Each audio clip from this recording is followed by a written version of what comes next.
Hello everyone, my name is Brayden, this is Airless Quill 9, and in today's video we're going to take a look at Greyhawk. Now this is a video that was just released concerning the Greyhawk setting that will be present in the 20 Master's Guide. I don't know much about Greyhawk myself, so let's give the video a watch and see what they have to say.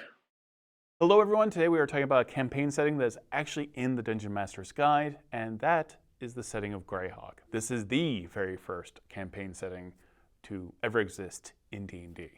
Well, the Dungeon Master's Guide is releasing in the 50th anniversary year of D&D, and there are sort of little bits of nostalgia scattered throughout the book, but the biggest piece is this setting. Early on, I remember conversations talking about we definitely want to put a campaign setting in the book because it's never been done before, and it's always better to show somebody by example how to do something than just have them kind of imagine it in the abstract. So, thinking about the campaign and thinking, what campaign could we insert into this book that is sort of hits all the keynotes of D&D, while at the same time being concise and short. And Greyhawk immediately popped into mind because it was the first published campaign setting ever for D&D. So in a year of celebrating D&D's legacy, it made sense, hey, why don't we do something with Greyhawk? This is a setting that's been lied fallow for a number of years. So a whole new audience of D&D players are out there who have never actually had contact with it. Yeah, I personally have never played a campaign with Greyhawk. Not really any 5e material for it. There were some like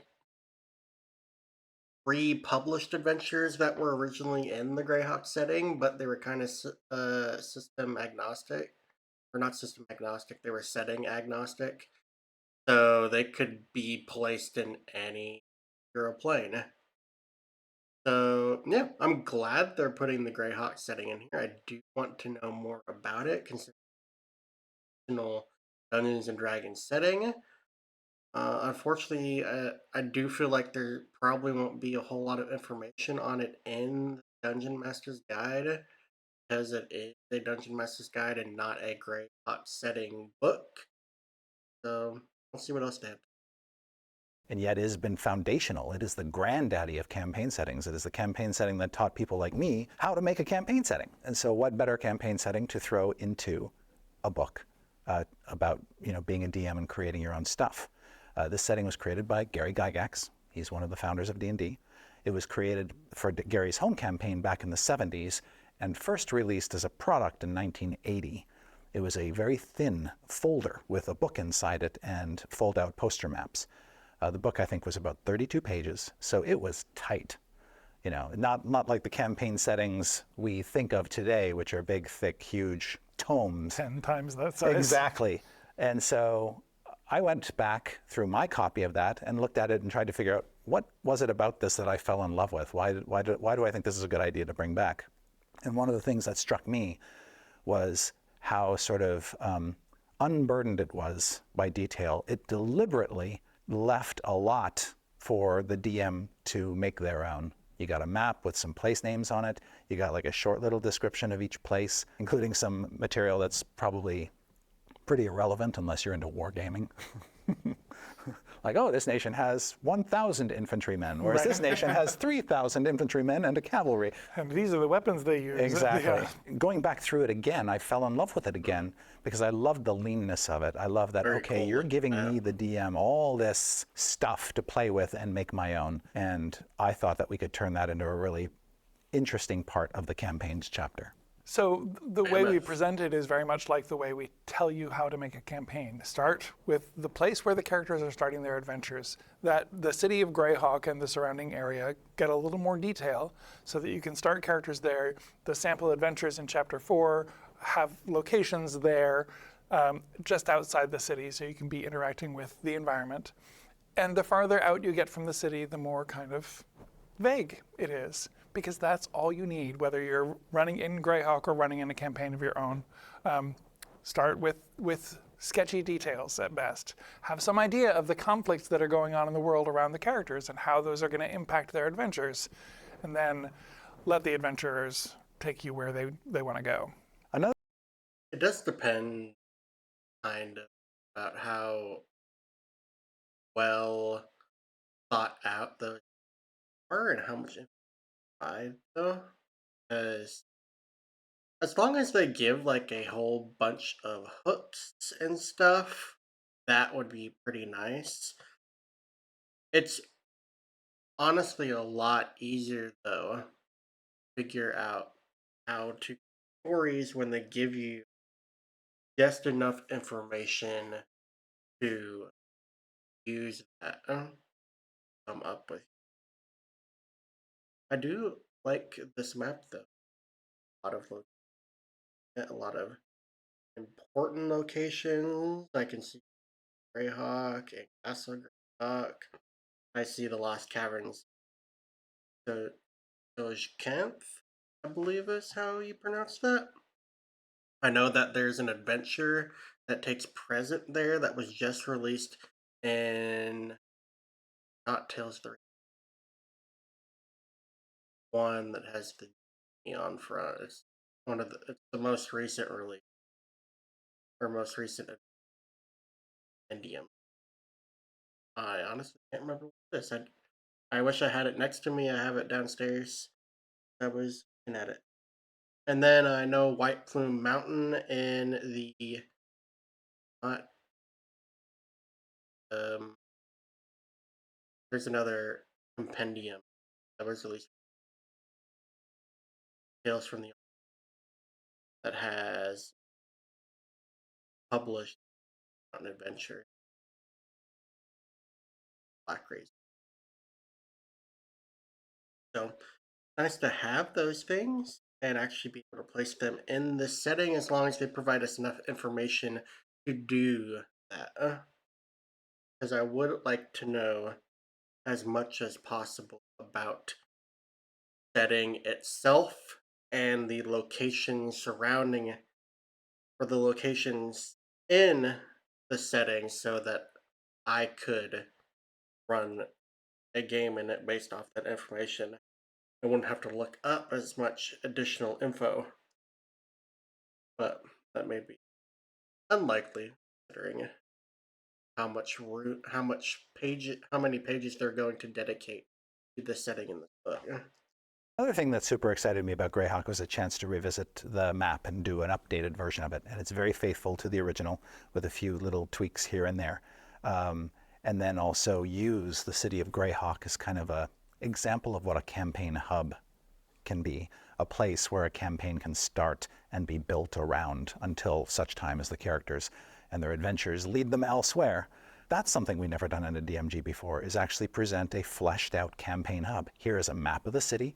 Here are descriptions of locations that characters are likely to frequent or at least go to once or twice, like the magic item shop, the library, a tavern, 2 taverns actually, 3 taverns. There are temples. So if you come back a little beaten up and you need some healing, or Bob the wizard died and you need him brought back from the dead, it tells you in the city how you deal with that. Now, this campaign setting in its original form is 50 years old. For this book, because of the space that we had to fill, we made some judicious sort of choices about things to focus on and things not to focus on. To James's point, making sure that we give enough detail that the city feels like a DM can pick it up and run with it, that the world and its map, the DM feels like they could pick it up and run with it. But we also wanted to contemporize a few things, make the conflicts feel like they would resonate in all D&D campaigns, make sure that we have a good balance of NPCs who sort of show the beautiful diversity of the worlds of D&D. So we took a few liberties while remaining very, very faithful to the spirit of the setting. One of the ideas we brought out in the City of Greyhawk description, I've had this idea in my head from the early days of 5th edition that character backgrounds are a way to there's a finite list of backgrounds in the player's handbook, and it's very easy as a DM to take those backgrounds and map them to things in the world to give characters a hook into the world. I do hope, going back to what they're talking about, I really hope that they do provide information on a bunch and these that way as the DM can introduce those characters, have the act with, have meaningful interaction. Because if they just mention someone by name but then don't give enough information on that character so that you as the DM know who that is and can show the party who that character is, then that's not really useful information, in my opinion. So these locations in the city, each one of them has a mention of, hey, a character with these backgrounds might have an inn at this place, just so that as a DM you can just hook the characters in and make that, give them a connection to a place in the world. Yeah, like if you've got a character who's got the soldier background and you're using the city of Greyhawk as your starting place, it's not hard to imagine that that character actually served in the city guard. And how does the DM kind of bake that into their campaign and make that background? Or wouldn't that fit the guard background more than the background? I'm thinking. And the city sort of conjoined. Obviously, this entire Dungeon Master's Guide isn't the Greyhawk setting, but there is a lot of detail here. So even though you do mention like you can make Greyhawk your own, this is not like, I wouldn't call it necessarily a bare skeleton. There are the cities described, there are adventure hooks, there are things that you should know about neighborhoods in here. I mean, there's even a reference to why we have Unearthed Arcana at all. Morley. Yeah, Yes. Morley is referenced in this. So there's a lot of deep cuts, deep lore. So this is like great for someone who's new. Any of the Morley is. New and needs a new campaign setting, or this is also fantastic for someone who's just old school D&D. Yeah, I think we've sort of hit the happy ground where we give you enough information that you feel like, okay, I can go off and create my own content now. And we've given you examples of conflicts that you can build within the campaign. We've given you examples of locations in the city and how you can actually construct them. We've given you a number of places outside the city, as well as a map of the area around the city, so that that can inspire you as a DM and go, oh, I want to put an adventure in the Cairn Hills because that sounds cool. I've only got a paragraph of text telling me what they are, but there's enough there that I can go, oh yeah, they're going to go to a dwarven crypt and they're going to go after this item before the evil servants of Ayuz catch up to them and take it. Once again, it depends.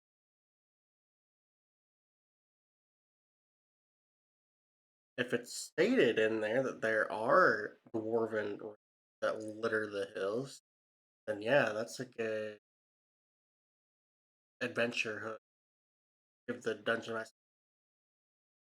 But in my experience, most of the time, just give you like a description of the area and not information about the area that is pertinent.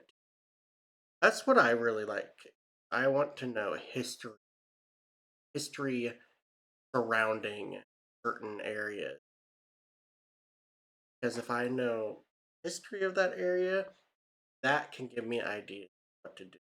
As well as just I need enough information for it to seem like this.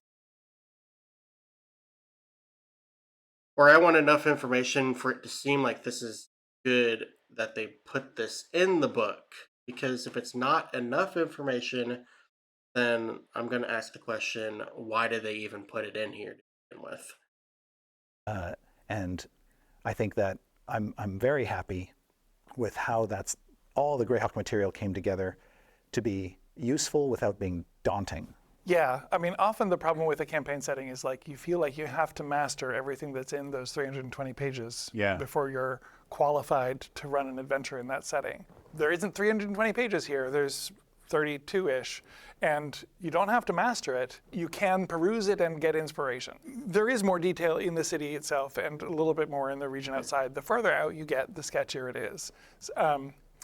For each sort of region of the continent around the city, we talk about what are the things going on here, what are the kinds of adventures you might tell in this place. Like if you're in the eastern Flanness, where the Great Kingdom is still clinging on after years of losing territory to rebellious states in the west, what are the kinds of adventures you might have there? You might play out a war campaign where the scrappy rebels are fighting the evil empire.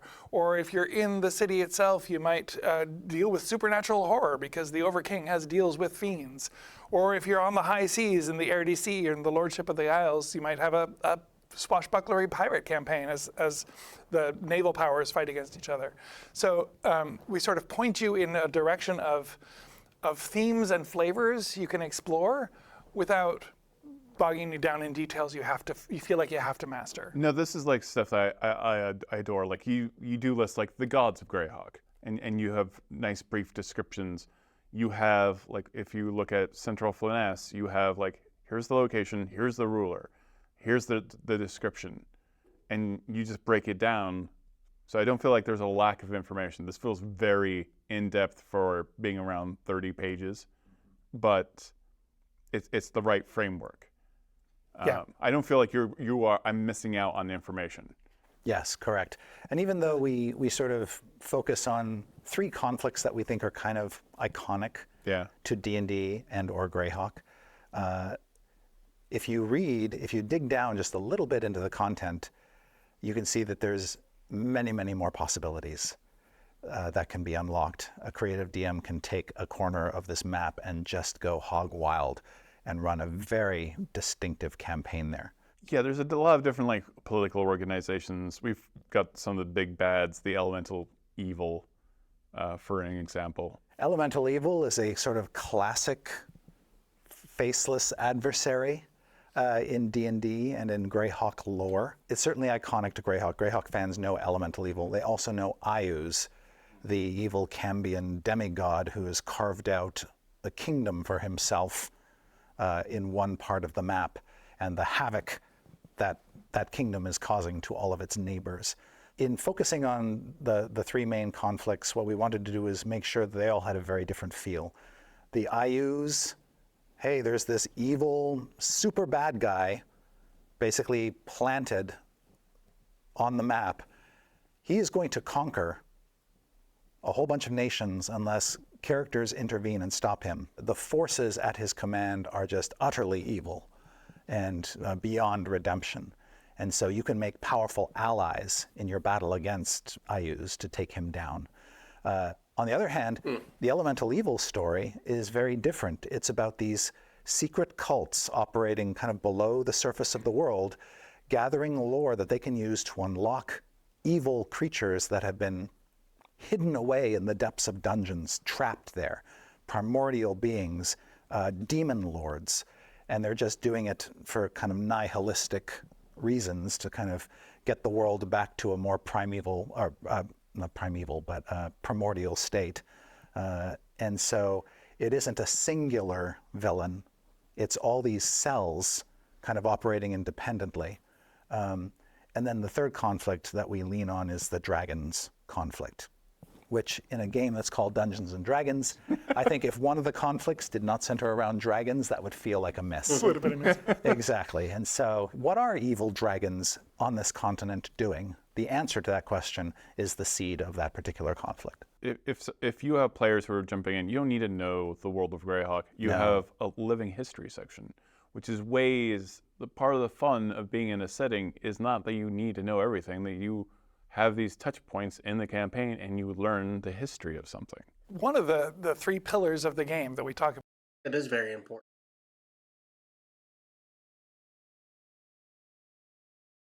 What has happened and what can happen. Good that there's a history. Greyhawk said. About is exploration, and a big part of what exploration is anytime you're going into a dungeon, there's always this sort of, what is this place? Who built it and why? And often you're sort of uncovering the mystery of the location that you're exploring.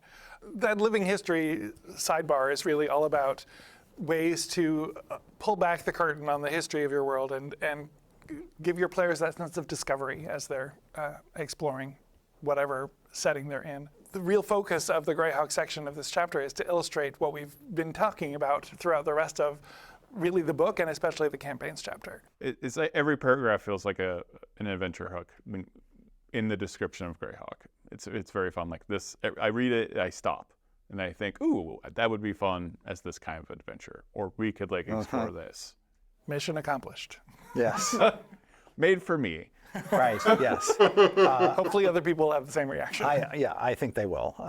It's a very welcoming, non-threatening campaign and eminently customizable. It's very easy to take Greyhawk and make it your own. And I know this because hundreds upon thousands of DMs have already done so over the years. We're just reintroducing this beloved campaign that's so that other people can have that same joy. What makes it iconic? Are there like I don't want to say tropes necessarily. Yeah. But there are things you expect in a fantasy setting, in a Yes. fantasy campaign setting, and Greyhawk hits these. Right. And one of the powers of being the first campaign setting is back then it was all new. Yeah. It was creating the tropes. Yeah. And so I think the power of the setting is that it feels very straight down the fairway D&D. It's got the pillars of exploration, social interaction, combat. It's got dungeons and nations at war and nations at peace and dragons, and all the monsters in the monster manual have a home here, and all the magic items in the DMG have a home here. And many of the names of figures from the history of D&D who have created spells and magic items in the game, they all came from here. Mordenkainen, Tasha, Autaluk. These are storied figures in D&D's history, and if you're ever wondering where they came from, wonder no more. This is the world of Mordenkainen. This is the world of Tasha. This is the world of Bigby, and many, many great heroes who have followed in their footsteps. I think the success of Greyhawk is it feels like classic, iconic D&D, and it has all of the core D&D tropes. There's always a charm to looking at a map too, like a campaign setting map. I love looking at campaign setting maps. I could just stare at maps all day. Yeah, because I wonder, like, what if we can go to here? What will we find there? Right. One of the things we did on this particular map, as kind of a bit of an Easter egg, but also just for pure joy, is put locations on the map that have ties to D&D's legacy, its history, some key dungeons, for instance. White Plume Mountain, the Tomb of Horrors, Lost Caverns of Sajcon. The Ghost Tower of Inverness. Yep. These are places that Sajcon? Okay, I wasn't even close. that aren't dealt with in detail in this chapter, but long-time Greyhawk fans will feel all warm and cuddly inside, seeing the Tomb of Horrors appears on the map. And hopefully it spurs further investigation into D&D's past. Some of which has been touched on in recent D&D history, and the book True tells enough. you that Yes. White Plume Mountain is detailed in Tales from the Awning Portal. Truly. Barrier Peaks was in Greyhawk as well, technically, and we recently have revamped that adventure and enhanced that adventure. Yes, in Quest from the Infinite Staircase. Yeah. That was the name of the Quest from. That's where the Lost Caverns.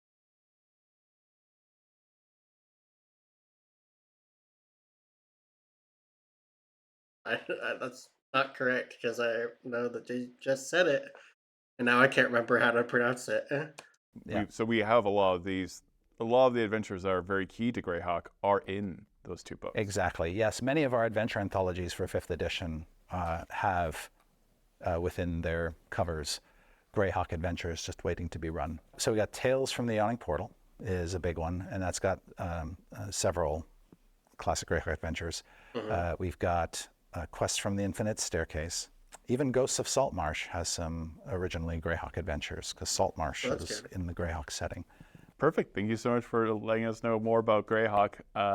it's the right amount of information. I'm very excited for this. And we left in a couple of little quirky things because it's so part and parcel of the world. Like back in the 70s, it was very fashionable to create fantasy worlds that had their own days of the week, that had more than one moon. Yeah, yeah. And so there's some of that to glom onto if you're into that. Perfect.